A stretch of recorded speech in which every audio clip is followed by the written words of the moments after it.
Hello दोस्तों, good morning. मेरा नाम है विवेक और आप लोग देख रहे हैं यूट्यूब चैनल। ठीक है, तो आज के इस वीडियो में दोस्तों देखिए, हम हिस्ट्री को पढ़ने जा रहे होंगे। ठीक है, हिस्ट्री कोई भी इंपॉर्टेंट घटना जो कि पहले हो चुकी है उसको आज हम अगर पढ़ेंगे तो क्या कहलाएगी, हिस्ट्री कहलाएगी। और नॉर्मल सी घटना को अगर हम आज पढ़ेंगे पहले की हुई उसको न्यूज़ बोल देंगे। ठीक है, फॉर एग्जाम्पल आज को मैं ये फ़ोन उठा लूँ और व्लॉग शूट करके अपलोड कर दूँ, तो मेरे जो बच्चे जो आएंगे वो इस व्लॉग को देख पाएंगे, क्योंकि भाई इंटरनेट है, सेव रहेगा कहीं ना कहीं। तो जब वो इस व्लॉग को देखेंगे तो उन्हें क्या लगेगा, ये हिस्ट्री है? नहीं, हिस्ट्री केवल महत्वपूर्ण लोग हैं उन्हीं की कहानी से जुड़े कुछ महत्वपूर्ण ही इंसिडेंट हिस्ट्री कहलाएंगे। कल को मैं कोई बहुत बड़ा साइंटिस्ट बन जाता हूँ तो फिर क्या, ये भी हिस्ट्री कहलाने लग जाएगी। समझ गए ना बेसिकली बात? तो हिस्ट्री कोई भी चीज़ है जो कि पहले क्या हो चुकी है, घटित हो चुकी है और बहुत ही महत्वपूर्ण है, मानव सभ्यता के लिए बहुत जरूरी है। ठीक है, उसको हिस्ट्री में पढ़ेंगे। तो शुरू किया जाए। ठीक है, देखो अब हिस्ट्री को हमने 3 हिस्सों में क्या कर लिया है, तोड़ लिया है, क्योंकि एग्जाम्स में इसी तरह पूछा जाता है। हम फालतू की चीजें कोशिश करेंगे नहीं पढ़ी, एग्जाम्स में जो आता है वही पढ़ने की कोशिश करते हैं। ठीक है, सबसे पहले प्री हिस्ट्री हमारी, फिर है प्रोटो हिस्ट्री, फिर है हिस्टोरिकल पीरियड। देखो प्री हिस्ट्री यानी जहाँ पे भाई किसी ने लिखा ही नहीं, जैसे कि अब आपको पता है ये धीरे धीरे इंसानों में सब कुछ समझ आ रही है आगे। अब 50 साल पहले चले जाओ तो फोन भी नहीं थे, उससे भी 50 साल पहले चले जाओ तो न्यूज़पेपर भी जिस तरह आपके पास आते हैं ना, लिख के नहीं आते थे, बहुत कम न्यूज़पेपर, इक्के दुक्के। उससे भी पहले चले जाओ न्यूज़पेपर होते नहीं थे, मैगजीन्स कभी कभी आ जाती थी। और पहले चले जाओ लिखना पढ़ना यानी कि हाल ही में कुछ समय के बाद शुरू हुआ है, धीरे धीरे। बहुत समय पहले जब आदमी मानो नंगा पुंगा घूमता था, हुलाला ये ऐसे करके बोलते थे, तो उस समय ना ही कोई ध्वनि थी ना कोई लिपि थी। हिंदी भाषा में अगर आप पढ़ें या फिर कोई भी भाषा हो, उसमें एक होता है साउंड, जैसे मैं बोल रहा हूँ हेलो, और एक इसी हेलो को लिखूंगा तो ध्वनि है जो मैंने बोला, और लिखा तो लिपि। तो ये सब चीजें उस समय डेवलप नहीं थी। मानो ऐसे ही घूमता था नंगा पुंगा होके और हरी हरी घासों में रहता था, वगैरह वगैरह चीजें खाता था। तो उस समय के समय अगर किसी को बोलो लिखने को या पढ़ने को, तो पढ़ ही नहीं पाएगा ना लिख पाएगा। तो इस काल को हम क्या बोलेंगे, प्री हिस्ट्री। सॉरी, थोड़ा नॉइस को इग्नोर करना क्योंकि मेरे पास माइक नहीं है, थोड़ा सेटअप अभी कमजोर सा है, पर कंटेंट जमदार है। ठीक है, फिर प्रोटो हिस्ट्री में हम क्या पढ़ेंगे, जहाँ पे लिख तो दिया गया है परंतु हम उसको पढ़ ही नहीं सकते, क्योंकि उस समय जब लिखा गया होगा उस समय के हिसाब से उन्होंने लिखा और आज हम उसको समझ ही नहीं पा रहे। जैसे कि इंडस वैली सिविलाइजेशन, अगर आपको पता हो, सिंधु वैली सभ्यता जो कि 2000 साल पहले, आज भी हड़प्पा सिविलाइजेशन, बहुत सारी चीजें उससे निकली हुई हैं। वहां पे जो हम लोग को लिखित स्रोत मिले लिख, यहाँ पे तो मिला ही नहीं, किसी ने लिखना ही नहीं जानता था तो लिखेगा क्या। यहाँ पे जानते थे पर वो अपनी भाषा जानते थे लिखना, तो उन्होंने लिख तो दिया है पर उसको पढ़ नहीं सकते हम लोग। तो यहाँ पे क्या लिखित है पर पढ़ा नहीं जा सकता है। अब ऐसे लिखते थे वो लोग, ABCDEFGH, यानी इधर से लिखना चालू किए और फिर इधर से आगे। तो इसी लिपि को क्या बोलते हैं, पोएस्टोफेड्रोन। थोड़ा सा मतलब इंपॉर्टेंट नाम है क्योंकि पेपर्स में आ जाता है। ये क्या है, लिपि है, लिखने के ढंग को क्या बोलते हैं, लिपि।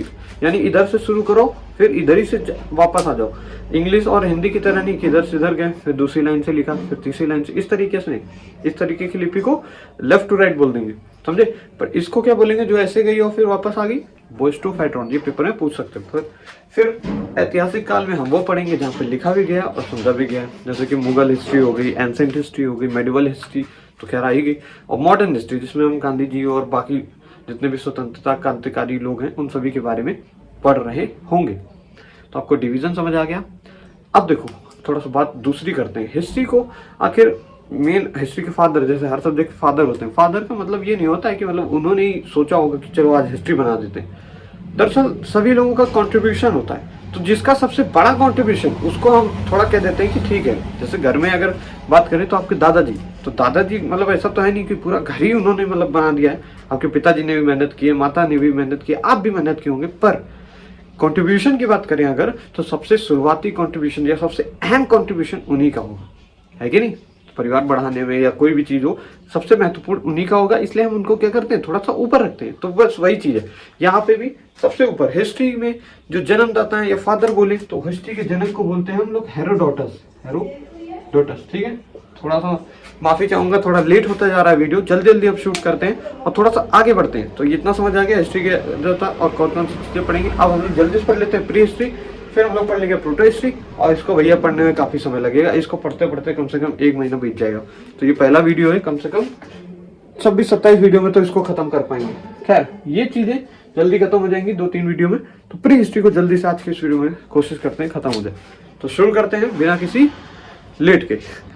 ओके, अब देखो भाई, प्रागैतिहासिक यानी प्री हिस्ट्री। प्री हिस्ट्री भी डिवाइडेड है, कितने 3-4 पार्ट्स में डिवाइडेड है। पहले वाले लोग पढ़ेंगे प्री हिस्ट्री को क्या बोलते थे, प्रागैतिहासिक, प्रो नहीं प्रागैतिहासिक, ठीक है। तो उसमें सबसे पहले आएगा भैया पाषाण काल के ही बारे में हमें पढ़ना है। पर पहले क्या होगा, इनिशियल पाषाण काल, बीच वाला पाषाण काल, मध्य वाला पाषाण काल, ओ सॉरी मध्य को भी बीच बोलते हैं, लास्ट वाला नया पाषाण काल, फिर खत्म हो जाएगा पाषाण काल। अब कई बच्चे सोचेंगे यार न्यू वाला सबसे पहले होना चाहिए। यार देखो, पुरानी चीज पहले होगी, पुरानी चीज का मतलब क्या है, कोई पुराना काल हो गया वो पहले हो जाएगा, लेकिन नई चीज अभी भी होगी तो उसको टाइम के अकॉर्डिंग अगर लगाएंगे तो लास्ट में लगाएंगे ना, समझ गए।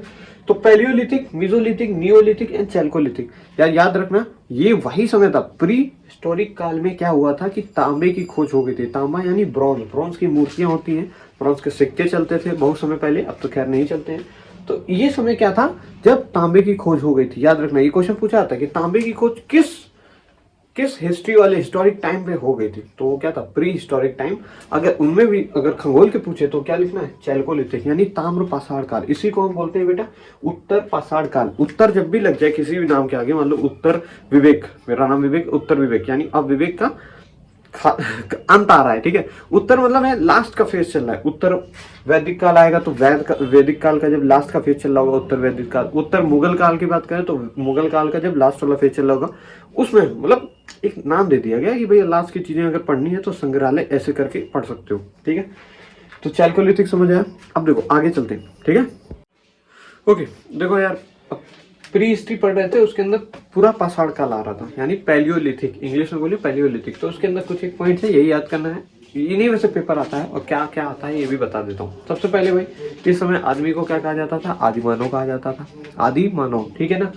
खाना बदोश था इस समय। खाना बदोश मतलब जहाँ खाना मिल जा रहा है वहीं पे रहने खाने, जैसे नहीं आजकल के कुत्तों को देखो, जिधर क्या है खाना मिल रहा है उधर ही चले जाते हैं, कोई उनका घर वर जैसा चीज नहीं होती कि वापस आ जाए। खाली कुत्तों में नहीं, गाय भैंसों में तो जरूरी होता है। कुत्ते तो फिर भी चलो थोड़ा वो होते हैं, क्या बोलते हैं, समझदार, तो वो वापस आ जाते हैं अपने मालिक के पास, या फिर एक जगह बनाए होते हैं जहाँ पे सभी कुत्ते मिलके आराम से रहते हैं, ठीक है।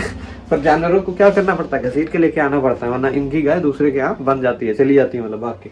फिर इस समय की बहुत ही इंपॉर्टेंट खोज थी आग की खोज। आदमी ऐसे ऐसे पत्थर से खेल रहा था, अरे चिंगारी उठी, इसी चिंगारी ने क्या किया, आग का पैदा कर दिया। मतलब मैं करके नहीं बताऊंगा कैसे हुआ, अब उस समय जैसे भी मिला, इस समय क्या होगी, आग की खोज हो गई। फिर भैया इस समय जो कोई मानव के हथियार थे वो क्या थे, बहुत ही बड़े बड़े थे, बड़े बड़े भाले, क्योंकि उनको तराश के छोटा करना नहीं आता था भाई। उस समय क्या थे, आदमानव थे, बस खाना खाओ, जहाँ मिल जा रहा है वहीं रहो। जानवरों की भांति क्या थे, खाना बदोश थे, जहाँ खाना वहीं पे घर, ऐसा कुछ। बड़े बड़े पत्थरों के हथियार थे। फिर भीमबेटका की गुफा में एक चित्रकारी मिली है, भीमबेटका, जो कि इस समय मध्य प्रदेश के रायसेन डिस्ट्रिक्ट में, वहां पे क्या है, एक चित्रकारी मिली है, फोटो मतलब पत्थरों पे। एक ऐसे पत्थर होगा, उसमें क्या बना होगा, ऐसे ऐसे कुछ आदमी बने होंगे, ये क्या कर रहे होंगे, भाला लिए होंगे, ऐसे करके भाला लेके मार रहे होंगे जानवर या शेर को, जो भी ऐसा कुछ मिला होगा। तो इम्पोर्टेंट ये है कि रायसेन डिस्ट्रिक्ट ऑफ एमपी में मिला है, जिसको हम अब्दुल्लागंज बोलते हैं। ये हाल ही के अभी एमटीएस के पेपर में अब्दुल्लागंज नामक जगह पे पूरा पाषाण काल का क्या चीज मिला है, ऐसे करके क्वेश्चन आया था। तो बेटा देख लो, पहले बच्चे यही तक याद करते थे, अब ये पूछ रहा है फालतू फालतू चीज। तो ये क्या है, एग्जाम में क्वेश्चन नहीं बच पाते तो एग्जामिनर ऐसी ही कोशिश करता है। तो खैर मैं सब कुछ बता दिया तुम्हें। एमपी के रायसेन डिस्ट्रिक्ट है, ये मध्य प्रदेश स्टेट है, और ये उस जगह का नाम है पर्टिकुलर अब्दुल्लागंज। ऐसा कुछ फोटो वोटो मिली होगी। तो इस काल के लिए इतना ही इंपॉर्टेंट है पेपर भाई। अब आगे बढ़ जाते हैं हम लोग, किस में जाएंगे, पूरा से मध्य पाषाण काल में। उसको नहीं, इसी को माइक्रोलिथिक भी बोलते हैं। माइक्रो इसलिए क्योंकि अब आदमी के हथियार क्या हो गए थे, छोटे हो गए थे। मैं उस हथियार की बात नहीं कर रहा हूँ, हथियार जो बड़े से भाले वाले थे वो अब छोटे हो गए थे, पहले से काफी छोटे हो गए थे हथियार। अंत्येष्टि कार्यक्रम की बात करें अगर, तो अंत्येष्टि कार्यक्रम यानी अंतिम संस्कार। तो इस समय की मानव की सबसे बड़ी उपलब्धि क्या थी कि उन्होंने अंतिम संस्कार करना सीख गए थे, वरना पहले जहां भी मर गए पड़े रहो। अब क्या हुआ, मानव क्या करता था, अंतिम संस्कार करना शुरू कर दिया था। कोई जला देता था, कोई जमीन में दफना देता था। धर्म उस समय नहीं थे, ठीक है, धर्म से ऊपर थी उस समय की दुनिया। क्या, तो अंतिम संस्कार उस टाइम पे शुरू कर दिया था इंसान ने। अब याद रखना, अंतिम संस्कार को वहां पूरा पाषाण में मत लगा देना, ठीक है ना। तो ये क्वेश्चन इंपॉर्टेंट है, ये केवल किसमें आएंगे, मध्य पाषाण काल में। और सबसे पहली बार अस्थियां कहाँ मिली। अब जैसे हमने पिछले में क्या बात की कि भैया पहले इंसान आग की खोज करना सीख गया। थोड़ा सा एक चित्र मिला था भीमबेटका की गुफा में, अभी बताया मैंने, मध्य प्रदेश के रायसेन डिस्ट्रिक्ट में, जिसको अब्दुल्लागंज भी कहा जाता है। यहाँ पे क्या था, अस्थियां मिली थी, अस्थि पंजर यानी अस्थियों का कुछ संगठन पे एक तरीके से जमीन से निकली होंगी अस्थियां। लाश की बात नहीं कर रहा हूँ, लाश और अस्थियों में फर्क होता है। अस्थि मतलब चूरा हो गया, जला वला के जो भी है, या दफन हो के। तो सराय नहर और महादहा, महादहा जगह का नाम है। यहाँ पे क्या मिली, अस्थियां मिली, ये यूपी में है, ठीक है। जितना इंपॉर्टेंट है ये आपको पता होना चाहिए। तो दो चीजें आपने देख ली, कौन सी भैया, हथियार छोटे हो गए थे, अंत्येष्टि कार्यक्रम शुरू कर दिया था आदमी ने, और भैया कहाँ पे मिली थी हड्डियां, यूपी के सराय और महादहा, ठीक है ना। तो अब आगे देखो, अब आगे हम लोग कौन सा पढ़ेंगे, कौन सा काल, ये भाई मध्य हो गया। अब नवपाषाण काल में कुछ ज्यादा ही खोज हो गई थी, क्योंकि वो नया मतलब क्या, अब वो बाद का काल है। क्योंकि शुरुआत में इंसान ने देखा कि भैया हथियार बड़े नहीं छोटे होने चाहिए, तो छोटे बना लिए। अब छोटे हथियार के बाद आग की खोज हो ही गई थी, खाना पीना पकाना वगैरह सब कुछ हो ही रहा था। भाई आग बड़ी इंपॉर्टेंट चीज है, आग से जानवर भी दूर रहते हैं, आप बच्चे रहते हो, खाना भी बना लेते हो, हर चीज। और आज के समय अगर आप आग की बात करो तो बेसिकली हर जगह पे आप उसका यूज करते हो, कंबस्शन। खाने के आग मतलब खाने के अंदर, शरीर के अंदर आग नहीं होती है। जैसे इंजन हो गया, या कोई भी एरोप्लेन, गाड़ी, जो भी व्हीकल्स हैं, सब में आग की जरूरत बहुत ज्यादा है। घर में आप खाना ही नहीं बना पाओगे अगर आग नहीं होगी, ठीक है। अब आग को भी जलाने के लिए फ्यूल्स आ गए हैं, फॉसिल फ्यूल्स हो गए कई सारे, एलपीजी, सीएनजी तो खैर नेचुरल फ्यूल हो गया, ठीक है। तो ये सभी क्या है भाई, आग की खोज हो गई थी, किसमें, मीजो में नहीं, प्रो में हो गई थी। क्या बोलते हैं उसको, प्री हिस्टोरिक काल के अंदर उसको पूरा पाषाण बोल देते हैं, पैलियोलिथिक कहते थे, ठीक है। तो ये मीजोलिथिक है। अब मीजोलिथिक में बस केवल 2 ही 3 अच्छी चीजें हुई, उसमें कुछ 2 ही 3 उसमें भी हुई थी। अब हम पढ़ेंगे नियोलिथिक काल में, जिसमें काफी डिस्कवरीज हुई है। तो भैया लिखने के लिए तैयार हो जाओ, ठीक है। तो यार अभी तो इतनी ही लिख पाया हूँ नियोलिथिक में, अभी इधर भी लिखना पड़ता, छुप जाता, इसलिए मैंने अभी इतना लिखा है। फिर अभी और भी बहुत सारे नियोलिथिक में खोज हुई है भैया। नियोलिथिक एकदम नया नया है, सब कुछ एकदम यहीं पर खोज होने लगी। यहाँ पे इंसान थोड़ा थोड़ा क्या हो गया, उसके अंदर दिमाग उमाग आ गया। देखो पहले में क्या था, अंतिम संस्कार करना नहीं जानता था, किसमें, पूरा पाषाण में। देखो अंतिम संस्कार मध्य में आया है, पहले बस खाना बदोश था, बड़े बड़े हथियार थे, मारता पीटता रहता था, इंसानों को नहीं, याद रखना, बहुत अच्छे इंसान थे वो लोग, इंसानों को नहीं मारते थे, जानवरों को मार पीट के खा जाता था, जहां जानवर मिलता उधर ही चले जाते थे, यानी खाना बदोश था, कोई घर और नहीं था। फिर मध्य में क्या हुआ, मध्य में भी उनका कोई स्थायी आवास नहीं हुआ, स्थायी इनको कहाँ मिला, घर और कहाँ बनाने लगे, न्यू में।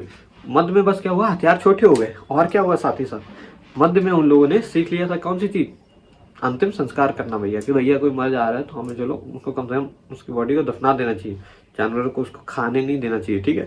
आज भी अगर अंतिम संस्कार की बात करो तो कई तरीके से लोग करते हैं, कोई दफना देता है, कोई जला देता है, और कोई जानवरों को खिला देता है। चाइना वगैरह में जानवरों को ही खिला देते हैं, ठीक है। तो ये कई तरीके हैं, इस पर डिबेट नहीं है, ठीक है। तो भाई अब नियोलिथिक की बात करें, नियोलिथिक में सबसे पहले स्थायी आवास हो गया था। अब इंसान भैया चाहता था घर में रहो, चाहता नहीं मतलब बना के रहता था घर में, कहाँ रहता था, घर में। तो अगर पूछे स्थायी आवास की खोज किस काल में हुई, तो नियोलिथिक है। फिर भैया पहिए की खोज हो गई थी, पहिया बड़ा इंपॉर्टेंट है, बिना पहिए के, गोल गोल होता है ऐसे, बिना पहिए के एक जगह से दूसरी जगह कनेक्ट होना बड़ा मुश्किल है भाई। बिना गाड़ी और बाइक और जितनी भी चीजें हैं ट्रांसपोर्ट सेक्टर में, वो सभी पहियों पे बहुत ज्यादा आधारित है।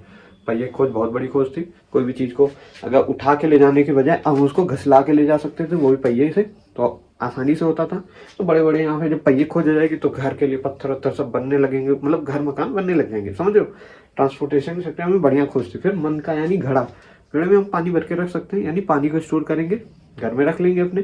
तो घर बनाया तो क्या हुआ, पहिया भी खोज किया, क्योंकि भैया सामान सीमेंट सब कुछ ले लेके आना है, सब कुछ एकदम दिमाग में देखो याद हो जाएगा। फिर मन का घड़ा, घर में पानी भी होना चाहिए, तो घड़े में पानी रखोगे, यानी घड़े की खोज हो गई थी किसमें, नियोलिथिक में। और फिर राख के टीले मिले।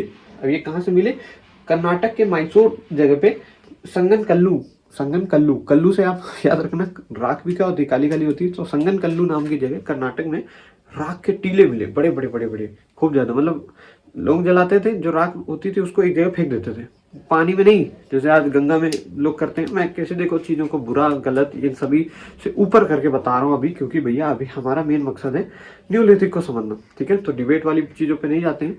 क्या था, राख को एक जगह पे डाल देते थे, फिर कोई मरा वे डाल दिया। इसी तरीके जब राख डिपॉजिट होती गई तो क्या बन गई, टीले बन गए। टीले समझता, अरे गोबर के टीले देखे होंगे गाँव में, तो इसी तरीके कचड़े का टीला, उसी तरीके राख का टीला मिला था कर्नाटक के उससे। ये नियोलिथिक का टाइम है, याद रखना भाई। प्रो कह रहा हूँ, पैलियोलिथिक यानी कि पूरा पाषाण में मिलेगा क्या, नहीं, वहां तो अंतिम संस्कार ही नहीं होता था, जानवर ही उसको खा जाते थे, लाश को, जो भी मरता था। पशुपालन इसी में शुरू हुआ। सबसे पहला जो इंसान ने पशु पाला वो है कुत्ता, ठीक है। गाय भैंस ये सब नहीं, कुत्ते को सबसे पहले पाला गया, याद रखना, कुत्ते को इसीलिए कुत्ता हमारा यार होता है। तो आप भी आसपास के कुत्तों से दोस्ती मत कर लीजिएगा, ठीक है। आजकल के कुत्ते काट भी लेते हैं, उस समय के कुत्ते काफ़ी मतलब शिकार में बहुत ज़्यादा हेल्प करते थे, घर को भी प्रोटेक्ट रखते थे दूसरे फालतू के लोगों से। उसी समय से सोचो कुत्तों की यही मेंटेलिटी चली आ रही है, अपने मालिक को बचाना है, ठीक है। तो पशुपालन भी शुरू कर दिया था। अब इसके भी साक्ष्य मिले हैं आदमगढ़ से, नाम से ही समझ आ रहा है आदमखोर, आदमगढ़। तो कुत्ता क्या होता है? आदमखोर होता है, अरे हड्डी हड्डी सब खा लेता है। आदमगढ़ जगह से इंसान और कुत्ते की डेड बॉडी साथ में मिली होगी या पालते हुए दिख गया होगा कहीं पे। अब ऐसा तो है नहीं वहाँ पे फोटो कोई मिली है। इस काल में क्या है, इस काल में कोई भी लिखित स्रोत है ही नहीं, और जब होगा ही नहीं तो पढ़ा भी नहीं जा सकेगा। बस क्या है, जमीन से निकाला है खोद खोद के, कुछ चीजें दिख गई, ओ माय गॉड ऐसा है, तो इसको इसमें डाल दिया गया। यहाँ पे कोई लिखित स्रोत नहीं है, इसलिए मैं अभी आपको ऐसे बता ही सकता हूँ। मानो तो मानो, नहीं मानो तो वो बात हो जाएगी। तो यार ये पेपर में पूछा जाता है, संगन कल्लू की जगह से क्या मिला है? राख के टीले मिले हैं। फिर भैया यहाँ पे क्या है, कुत्ते के पशुपालन के साक्ष्य यानी सबूत कहाँ से मिले? आदमगढ़। अब आगे चलते हैं भैया, इसी में ही रहेंगे, अभी न्यूलिथिक खत्म नहीं हुआ, अभी और डिस्कवरीज है न्यूलिथिक में। पहले खेती बाड़ी कहाँ हुई, ये सारी चीजें। चलो आगे बढ़ते हैं।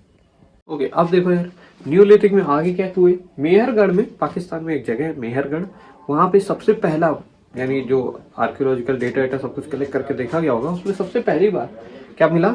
खेती के साक्ष्य मिले, सबूत मिले कि भैया खेती बाड़ी इस समय से शुरू हुई होगी मैं लगा रहा हूँ क्योंकि कोई लिखित सबूत तो था नहीं। तो भाई अब अंदाजा ही लगा सकते हैं मशीन के बेस जो भी सर्वे से पता चला हमें। तो मेहरगढ़ के, पाकिस्तान के मेहरगढ़ में मिला। और पहली खेती किसकी हुई थी? गेहूं और जौ की, क्योंकि आज भी होती है। देखो पाकिस्तान में ही सबसे पहली बार खेती मिली, यानी सबसे उपजाऊ जो जमीन, वैसे जमीन उपजाऊ तो हर जगह की है, पर उस समय की अगर बात करें तो उस समय सबसे उपजाऊ जमीन कौन सी होगी? पाकिस्तान की। वहीं पे सब लोग जाते होंगे। भाई कैसे खेती होगी? लोगों ने, जो आदिमानव लोग होंगे और धीरे धीरे नए हो रहे हैं, मॉडर्न हो रहे हैं थोड़े थोड़े, तो उन्होंने सोचा यार जमीन से पेड़ पौधा निकलता है, हम लोग उसी को तोड़ तोड़ के खाते हैं, तो हम लोग उगा खुद से भी तो सकते हैं, उसी को करना क्या है, उसके टुकड़े ही तो तोड़ के डाल लें। ऐसा ऐसा कुछ सोच सोच के उन्होंने खेती बाड़ी शुरू कर दी थी। कहाँ पे? मेहरगढ़ के। फिर बुरजोम में एक जगह है कश्मीर में, जो कि इस समय भारत का हिस्सा है। बुरजोम में क्या है, एक जगह है जहाँ पे कुत्ते के साथ यानी मालिक के साथ कुत्ते को दफन करके क्या मिला है? डेड बॉडी मिली है। यानी जब कभी आपका कुत्ता, हमने क्यों बताया कि कुत्ता सबसे पहला पशुपालन का वो है, क्योंकि सबसे पहले यही चीज हमें मिली है और इससे हमें यही साबित होता है। एक ही कब्र समझते हो ना, कब्र के अंदर मालिक भी मिला, मतलब एक आदमी और एक कुत्ता। तो इससे हमें ये समझ आता है कि इंसान जिसको पालता था, जब इंसान मर जाता था तो कुत्ते को भी मार के उसी के अंदर डाल देते थे, ठीक है। पता नहीं, या फिर दोनों ही मर जाते होंगे, जो भी चीज भेजती होगी, ऐसा करते हैं। फिर कोल्डी हवा एक कहाँ की जगह है? ये इलाहाबाद में। आज के समय अगर बात करें, प्रयागराज यूपी में पड़ता है। तो यहाँ पे क्या मिला? राइस के सबसे पहले सबूत मिले। जैसे ये गेहूं की खेती के मिले थे, वैसे ही राइस के सबसे पहले कहाँ सबूत मिले बेटा? वो कोल्डी हवा नाम की इंपॉर्टेंट जगह है। ये डायरेक्टली पेपर में पूछ लेता है कि भैया ये चीज ऐसे कहाँ है और किस काल में मिली है। तो ये नवपाषाण काल में है, न्यूलिथिक काल में। तो बेटा फिर चिरांद एक जगह का नाम है, बिहार में पड़ती है। यहाँ पे भैया हड्डी के उपकरण मिले। उपकरण यानी हड्डी का प्रयोग करके कुछ बना देते होंगे। हथियार तो बनते ही थे, हथियार तो खैर पत्थर से बनते थे, अब यहाँ पे क्या पता उससे हड्डी से बनाने लगे, यानी कुछ मिला के हथियार के हड्डी के उपकरण मिले, यानी हड्डी के कुछ बनाया बनाया होगा, उसको यूज करते होंगे। कहाँ मिला? चिरांद में। तो हड्डी से यूज करने वाले कहाँ पे होंगे? चिरांद नाम की जगह पे मिले। दमदमा अगर याद करने की कोशिश करें तो दमदमा में एक ही कब्र में 3 लोगों को दफना दिया गया भैया। तो उस समय अलग ही वो काउंटिंग चलती थी, कभी एक कब्र में एक इंसान, कभी एक में 3 इंसान, कभी कब्र में क्या था, एक इंसान और एक कुत्ता भी डाल देते थे। तो ऐसे कई सारी चीजें हैं। तो न्यूलिथिक में यहाँ तक ही इतना ही है जो कि इंपॉर्टेंट पेपर्स में आ सकता है, तो आपको लिखवा दिया है। इसको लिख लो, स्क्रीनशॉट ले लो, पर इसको याद कर लो क्योंकि पेपर में डायरेक्टली इससे क्वेश्चन बनते हैं, ठीक है। अब आगे बढ़ते हैं। ओके, चैल्कोलिथिक, इसमें ज्यादा कुछ बताना नहीं, इसका नाम ही खुद से इसको डिफाइन कर दे रहा है। ताम्र पाषाण काल, यानी इस समय तांबे की खोज हो गई। और याद रखिएगा कभी भी क्वेश्चन पूछा जाए, मानव द्वारा खोज की गई सबसे पहली बार कौन सी, मतलब उसकी खोज की गई थी, मतलब किस, क्या बोलते हैं यार, धातु की खोज की गई। धातु यानी सब्सटेंस या मटेरियल। तो कौन था? तांबा था, ब्रॉन्ज इसको बोलते हैं, BRONZE। तो बस इसमें इतना ही था। अब मैं आपसे इस जितना भी मैंने बताया उसको याद कराने के लिए क्या करूंगा, यहाँ क्वेश्चन लिख दूंगा, पूछूंगा ये किस काल में था और इसमें क्या देखने को मिला। तो तैयार हो दोस्तों? पिछला मैं मान के चलता हूँ आपने बढ़िया सा वीडियो देखा है, नहीं देखा है तो फिर से देख लो, फिर यहाँ पे आ जाना। और अब हम क्या करेंगे, यहाँ पे मैं सारे क्वेश्चंस लिखूंगा और फिर एक एक करके पूछूंगा। शुरू करें, 1 2 3 स्टार्ट। तो ठीक है, देखो इतिहास के जनक किसको कहते हैं? हेरोडोटस। अभी आपको पता ही होगा। थोड़ा सा यार ब्राइटनेस ज्यादा बढ़ गई है मेरे चेहरे पे, चलो कोई नहीं। इधर देखो, पहिए की खोज किस काल में हुई थी भाई? पहिए की खोज किस काल में हुई थी और किसने की थी अगर पूछूं तो? आदि मानव लोगों ने की थी। और किसने क्या, उस समय कोई लिखित सबूत तो है नहीं हमारे पास, तो हम नहीं बता सकते इसका आंसर, ठीक है। पर किस काल में हुई थी, अब डेट भी नहीं बता सकते हो, लेकिन किस युग में हुई, किस काल में हुई, ये बताया जा सकता था। किस काल की है पहिए की खोज? ये मध्य पाषाण काल की खोज है भाई, मध्य पाषाण काल। और भीमबेटका पूरा पाषाण में। देखो याद रखना, ये बहुत कंफ्यूजिंग है। सोच रहे लिखित सबूत नहीं थे, लेकिन चित्रकारी मिल गई थी मध्य प्रदेश के अब्दुल्लागंज, यानी रायसेन डिस्ट्रिक्ट में अब्दुल्लागंज। मैंने 3 बार बोला है, ठीक है। भीमबेटका के जो चित्रकारी थी गुफा के अंदर मिले थे। ये कहाँ पे? गुफा के अंदर। राख का टीला कहाँ से मिला? राख मतलब काली काली होती है, तो कल्लू, संगन कल्लू करके याद कराया। कहाँ पे? कर्नाटक में। मैसूर कुछ जगह थी, मैसूर उस समय बोला जाता साम्राज्य था, तो कर्नाटक के मैसूर साम्राज्य में संगन कल्लू नाम की जगह थी। राख का टीला मिला था, खूब सारा बड़ा सा टीला, ठीक है। फिर राष्ट्रीय मानव संग्रहालय, ये बड़ा भैया इंपॉर्टेंट क्वेश्चन है, इस समय आ चुका है 2-3 एग्जाम में, इसलिए लिखवा रहा हूँ। राष्ट्रीय मानव संग्रहालय भोपाल में है, भोपाल, याद रख लो। फिर भारत में मानव का पहला साक्ष्य कहाँ से मिला? भारत की बात करें, देखो वर्ल्ड की नहीं, भारत की बात करें तो सबसे पहली बार कौन सी हड्डी मिली है इंसानों की, किस जगह से मिली है? वो है नर्मदा रिवर के किनारे। नर्मदा पूछा था किस नदी के किनारे मानव का पहला साक्ष्य मिला है? भारत के अंदर, तो वो नर्मदा नदी है। बहुत इंपॉर्टेंट चीज है, लिख लेना। और थोड़ा मेरे साउंड आसपास की आवाजों को इग्नोर मारते चलना। सबसे पहली कृषि कहाँ मिले है? मेहरगढ़, पाकिस्तान के मेहरगढ़ में क्या मिली है? पहली बार कृषि मिली थी। और किस खेती बाड़ी थी? गेहूं और जौ की। तो कोई भी ऑप्शन में है गेहूं या जौ लगा देना। पूरा पाषाण काल को किस अन्य नाम से बोलते हैं? पूरा पाषाण काल यानी पैलियोलिथिक, जिसमें किसकी खोज हुई? भीमबेटका भी था उसमें। और आग की खोज भी हो गई थी बेटा। आग की खोज भी किस काल में हो गई? पूरा पाषाण काल में ही हो गई थी, याद रखना। और भीमबेटका की गुफाओं में भी चित्रकारी मिल गई थी पूरा पाषाण काल में। बहुत इंपॉर्टेंट चीज बोल रहा हूँ। तो भाई इसको किस और नाम से बोलते हैं? ये मैंने नहीं लिखा है, आखेट। क्या बोलते हैं? आखेट। ये पेपर्स में पूछा जा रहा है, इसलिए मैं लिखवा रहा हूँ, ठीक है। अब आपको पता चल गया होगा, आखेट युग भी इसी को बोल देते थे। हड्डी के आभूषण कहाँ से मिले बेटा? मैंने आपको बताया यूपी के सराय और महदहा, पीछे वीडियो कर लेना अगर नहीं याद है। महदहा नाम की जगह से क्या मिले थे? आभूषण। आभूषण दोस्तों लड़की लोग कानों में, हाथ पैर में पहनती हैं, उसको क्या बोलते हैं? आभूषण। तो हड्डी के बने हुए आभूषण। सोचो उसी समय सुन लो कि ये सब फैशन है। तो ऐसा कुछ कहाँ से मिला? यूपी के इन जगहों से मिला। ये सभी जितने भी इंपॉर्टेंट क्वेश्चन है ये यूपी पीसीएस वगैरह में पूछे जा चुके हैं, और भी नॉर्मल एग्जाम्स में पूछे जाते हैं। आरओ हो गए, कांस्टेबल के पेपर में। तो आपको पता होना बहुत ज्यादा ही लाजमी, जरूरी नहीं, लाजमी है। लाजमी जरूरत से भी ज्यादा बढ़ के होता है, ठीक है। तो चलो आज के वीडियो में हमने पूरा का पूरा प्री हिस्ट्री कवर अप कर लिया है। अब हम अगले वीडियो में क्या लेके आएंगे? Proto history. प्रोटो हिस्ट्री यानी कि कौन सा भाई? आद्य ऐतिहासिक। ये था प्राग्ञ ऐतिहासिक, यानी एकदम ऐतिहासिक के पहला वाला। अब मध्य ऐतिहासिक यानी आद्य मतलब बीच वाला, जहाँ पे लिखित सबूत तो हैं लेकिन पढ़ा नहीं जा सका है। इसमें हम लोग बहुत ही मस्त चीजें पढ़ेंगे। कौन कौन सी? Indus valley civilization, Harappa civilization कैसे हुआ, क्या हुआ, मैप के साथ समझेंगे। तो वीडियो के साथ बने रहना। और अगर वीडियो अच्छा लगता है तो प्लीज थोड़ा लोगों को क्या, अगर जो भी आपको लगता है, जिसको भी जरूरत है इस वीडियो की, आप उस पर शेयर कीजिएगा, ठीक है। Thank you so much for watching. चलिए चलते हैं नेक्स्ट वीडियो में, फिर से मुलाकात होगी।